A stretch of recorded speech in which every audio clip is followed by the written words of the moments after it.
কাছে জানতে চাই, মার্কাটা কি? মার্কাটা কি? তারেক সাহেবের আগামী নির্বাচনে আমরা ধানের শীষে সারা দেশে জয়যুক্ত করবো ইনশাআল্লাহ।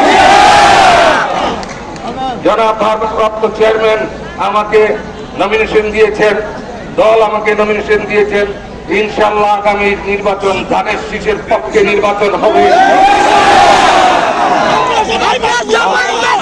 আমাদের কাছে জানতে চাই, মার্কাটা কি? মার্কাটা কি? তারেক সাহেবের